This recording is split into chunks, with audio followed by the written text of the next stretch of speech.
For a couple of years now, you've been endorsed by a new company, Straptight. You even have 2 signature models with them. Yeah. And what can you tell us about those Straplocks? Why are they better?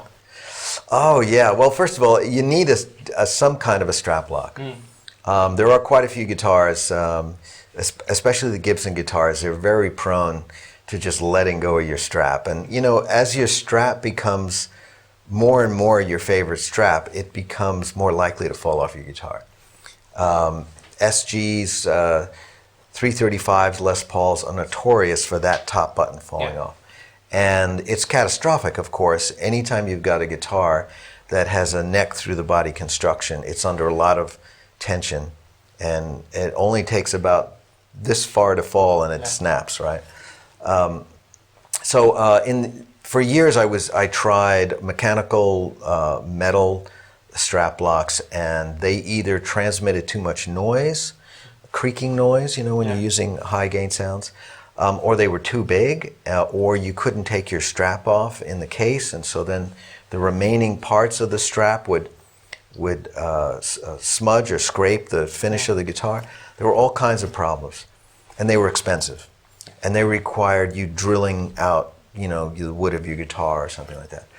So my friend Bill Lanero, a great guitar player himself, came up with a really brilliant idea, which was sort of taking a look at the simplest approach, which was what we call a bread tie in the United States. It's those little pieces of plastic they use at the end of English muffin bags, or you know, something like that.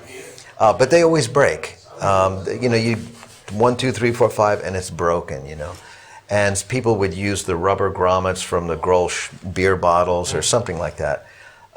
They break as well, and they're not reliable.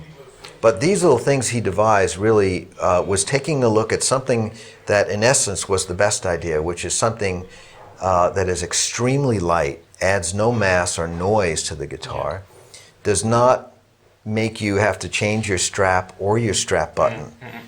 So in other words, you don't have to modify anything, and you put it on like that and you pull it off like that. It's just genius. The funny thing is that it's because it's so simple, I think people look at it and they think, well, I don't want to pay for that. That looks like a bread tie. But I think if they use it for one show and they pick up their guitar and they swing it on the strap, they realize what a brilliant idea it is. And if you have 10 guitars, you need 20 of those clips, one for each side. And really, when you look, let's say I'm looking at this board here, if you look at that strap, or that pedal, even those picks, they're far more expensive than a couple of Straptights, and they don't do anything really to protect your guitar. But the Straptight is a minimal investment. I mean, we pay more for strings, and if you're a professional musician, you go through many packs, and so I think that the cost actually is the opposite of prohibitive. In other words, it's such what we call a no-brainer. In other words, you have to buy these because they protect your most important investment, which is your instrument.